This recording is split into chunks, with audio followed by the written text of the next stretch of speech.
Hey everybody, CSR Trapping back again. Just up here at the bait site. It's December 29th. I was up here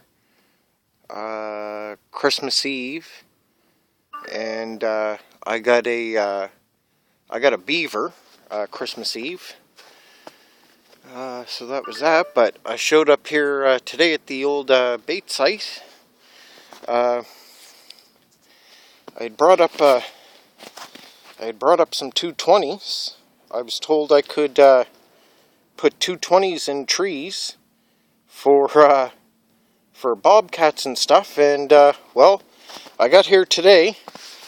I got the beaver in the bag there. I was going to use them for bait, and I got 1, 2 bobcats. My first friggin' double, man. That is, like, I'm pumped.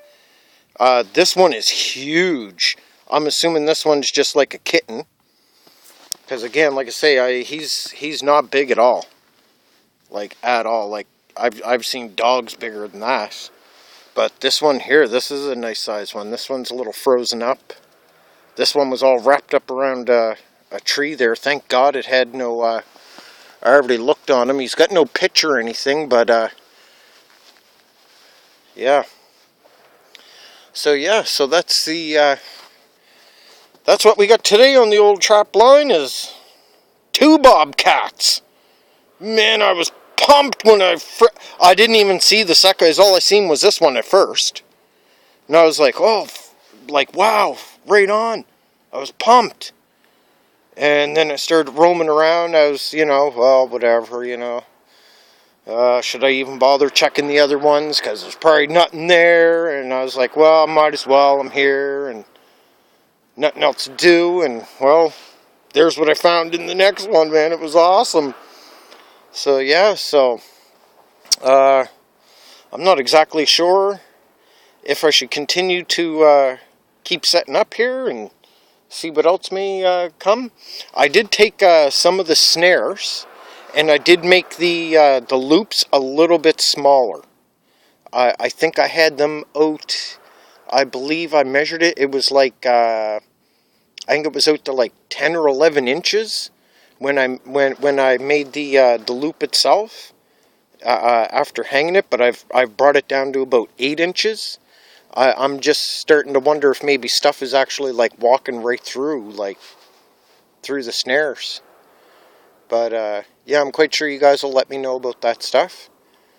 Yeah, like I say, I was told that we could take these, and same thing again, as long as they're 5 feet in the air, they're legal to have up in the trees. So that was my intention here today, was to come here and do that. There's, as you can see here, there's quite a bit of deadfall here, all throughout here, and that's what my plan was just to take some of this beaver and like chop a couple pieces up, maybe run it up the tree a couple times, you know what I mean, get the smell there and everything, and maybe see if they would walk up. But man, I was delighted and so friggin' pumped when I seen that. I like, wow, that's crazy, man. I can't believe I got friggin' 2.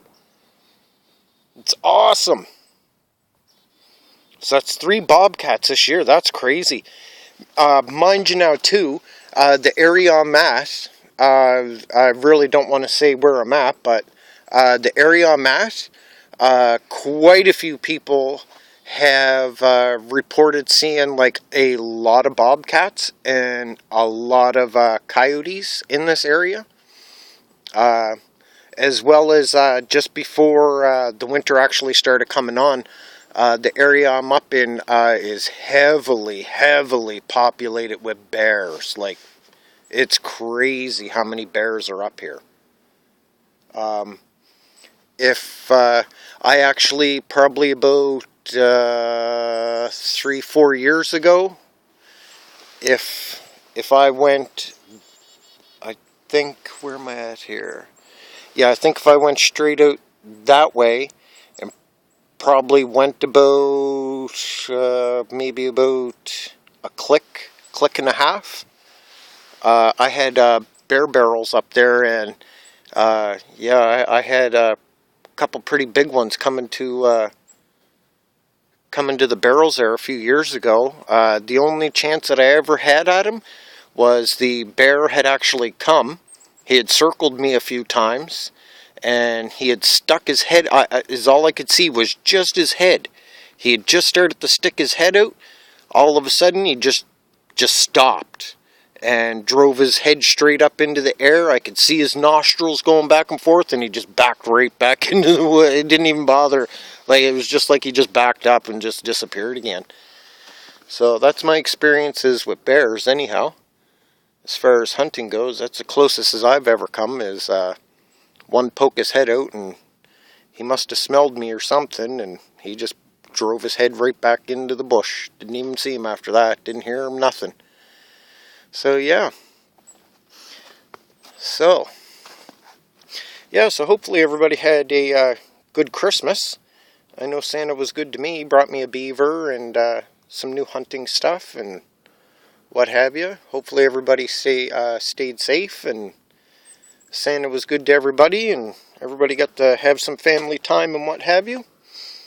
So on that note, I think the next video for me will probably be probably like New Year's Eve maybe. I'll do another check of the traps. I hauled my otter traps out where they were pooping all the time.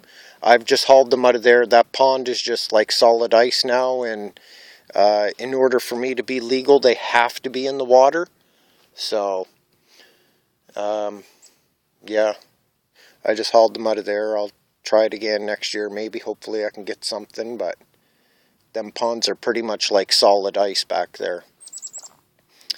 So on that note, hopefully everybody, like I say, had a good Christmas, and hopefully everybody has a good New Year. I know, I know this year's ending off awesome for me, man. This is awesome. Frig, man, I'm so pumped.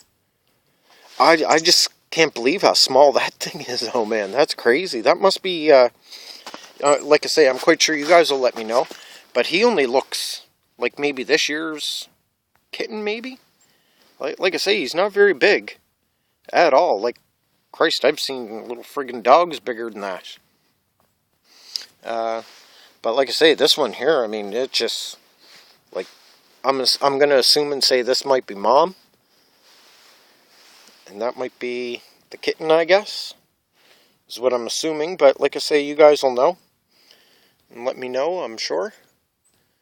Again, everybody, like I say all the time, I appreciate all the comments and suggestions and tips. You guys are very, very helpful.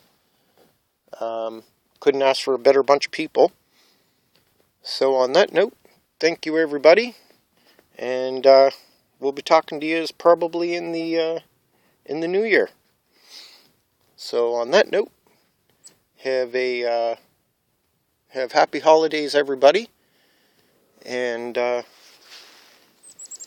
hopefully you's ring in the new year and have some good times and stuff.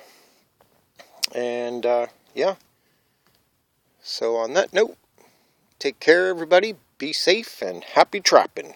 And we'll talk to yous in 2019. Happy New Year, everybody.